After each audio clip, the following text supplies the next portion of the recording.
तारड़ साहब भी खुलकर सामने आए हैं और कह रहे हैं कि नवाज शरीफ की राह में जो रुकावटें थीं वो अब दूर हो चुकी हैं। सवाल हमारा इससे जुड़ा ये है कि जो रुकावटें थीं इसे दूर करने की यकीन दहानी आखिर करवा कौन रहा है? आजम साहब। बिस्मिल्लाहिर्रहमानिर्रहीम। शुक्रिया सना। देखिए, एक तो मुझे ये समझ नहीं आती कि मियाँ साहब हमेशा अपनी सक्सेस स्टोरीज जो है वो सुनाते रहते हैं। मियाँ साहब से तो ये कौम तवक्को कर रही थी कि अभी जब लंदन से वापस आ रहे हैं तो मियाँ साहब कोई ऐसा प्लान लेके आएंगे कि जिससे पाकिस्तान इस मुआशी और सियासी बहरान से बाहर निकलेगा। आगे की बात करें, वो पीछे की बातें कर रहे हैं। लेकिन मियाँ साहब अब देखें ना, 3 दफ़ा प्राइम मिनिस्टर रहे, 2 दफ़ा चीफ मिनिस्टर रहे, उससे पहले वज़ीर ख़जाना रहे। मियाँ साहब ने जो 3-4 दहाइयों 3.5 दहाई की जो उन्होंने सियासत की है, 4 दहाई हो गई ऑलमोस्ट, मियाँ साहब उसके माजी की स्टोरियाँ सुनाते हैं। लेकिन जब मुआशी प्लान की बात आई, जब पाकिस्तान को मौजूदा बहरान से निकालने की बात आई, तो मियाँ साहब ने चंद दिन पहले एक प्लान दिया कि जी हम इंडस्ट्री लगाने वालों से ये नहीं पूछेंगे कि पैसा कहाँ से आ रहा है।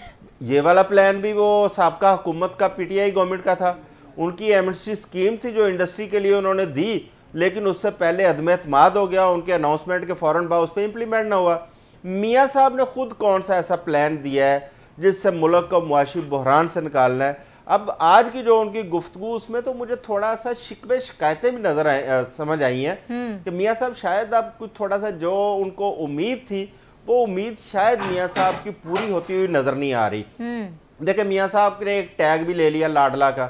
अब मियाँ साहब के अपने जो अलाई रहे हैं 16 महीने पीडीएम हुकूमत में, वो उन्होंने मियाँ साहब को एक टैग लाइन दे दी।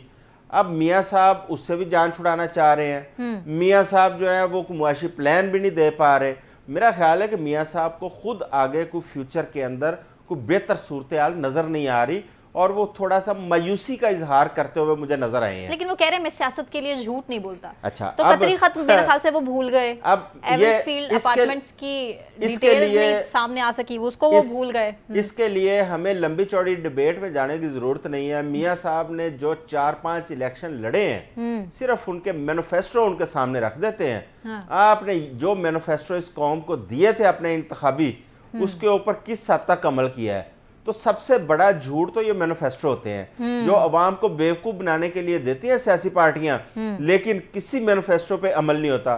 अब जब वो बात करते हैं, हमेशा अपनी कारकर्दगी की बात करते हैं, मोटरवेज दी आजम साहब, तो डेवलपमेंट किसी और पार्टी ने थोड़ी दी मोटरवेज इंट्रोड्यूस करें। मैं उसी तरफ आ रहा हूँ। सिर्फ डेवलपमेंट प्रोजेक्ट्स की बात करते हैं।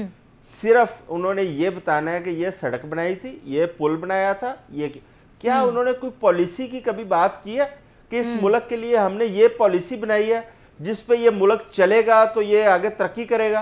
पाकिस्तान से बाद जो रियासतें आज़ाद हुई, उन्होंने वहाँ पे पॉलिसीज़ बनाई और रियासतों को मजबूत किया। उन पॉलिसीज़ पे चल के आज वो रियासतें तरक्की की मनाजिल तय करते हुए हमसे कितना आगे निकल गई हैं।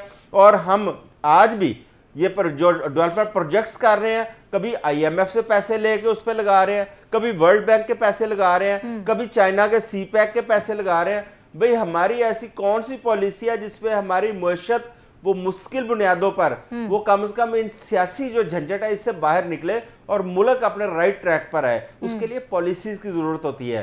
सड़कें खुद बन जाती हैं, पुल खुद बन जाते हैं जब पॉलिसियां आपकी मजबूत होंगी तो।